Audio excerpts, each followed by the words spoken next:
Hai guys, kemarin aku ada bahas mengenai apa itu luka, bagaimana luka berubah bentuk menjadi trauma, dan bagaimana luka itu bekerja.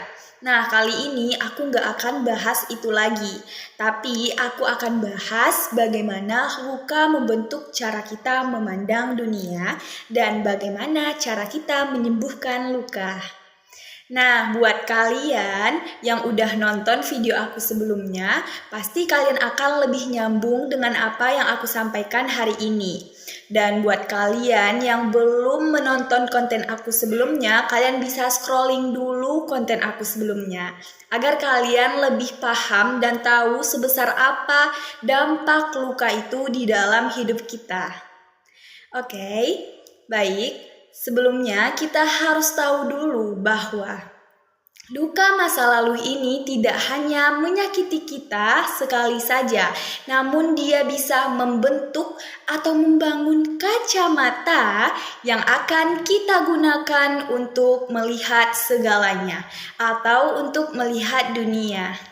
Jika ditanya bagaimana luka membentuk cara kita melihat dunia, aku akan jawab sesuai dengan pemahaman aku tentang luka.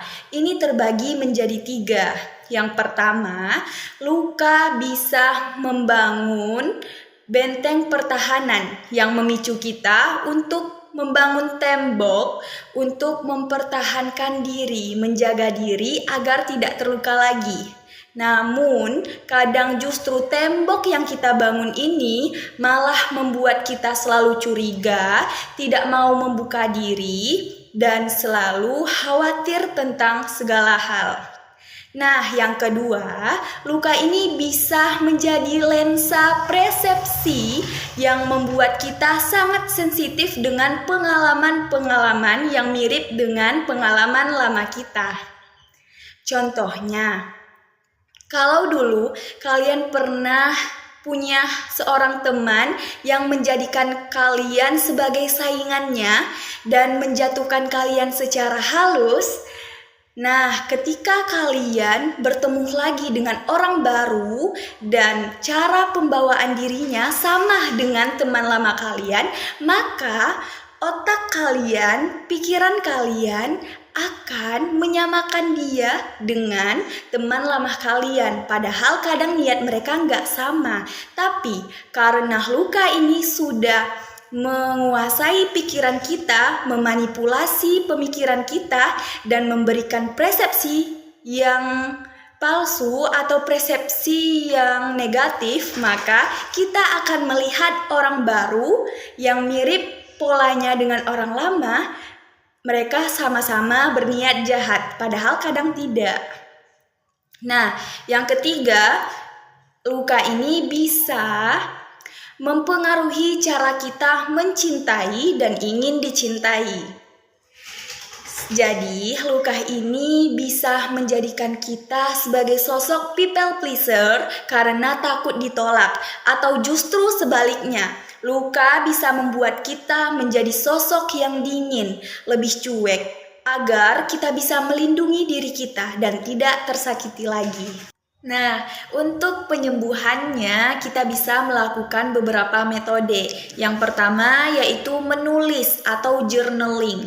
Ini adalah kondisi di mana kita menuliskan rasa marah, kecewa, sedih, atau apapun itu ke dalam sebuah buku. Ini adalah proses di mana kita memberikan ruang kepada luka itu untuk berbicara, agar luka tidak hanya tinggal di kepala, tidak hanya berputar di kepala, namun keluar sebagai atau sebuah kata yang bisa membuat kita lebih merasa tenang dan lega.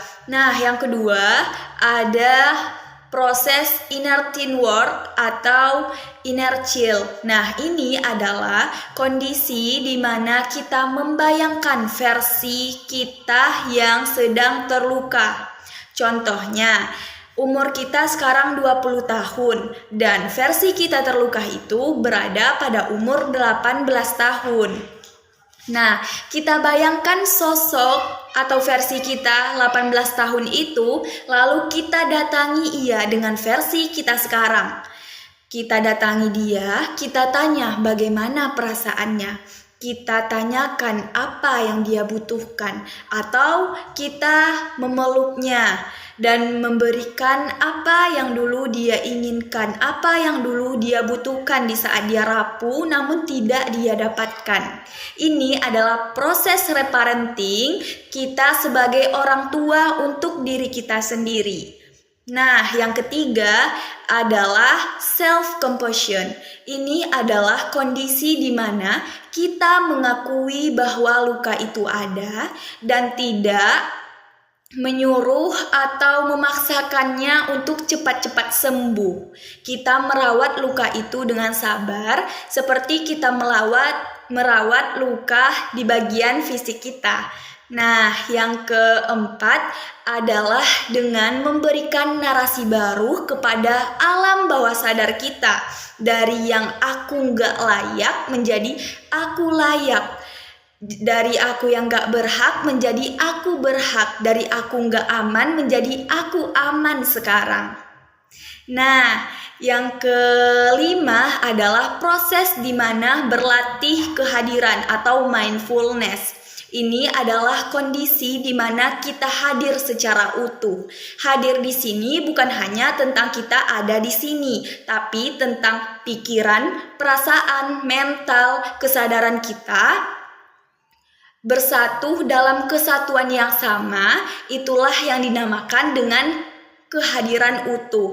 Ini adalah proses agar kita tidak mudah ditarik oleh rasa sakit atau luka masa lalu atau rasa takut dan khawatir akan masa depan.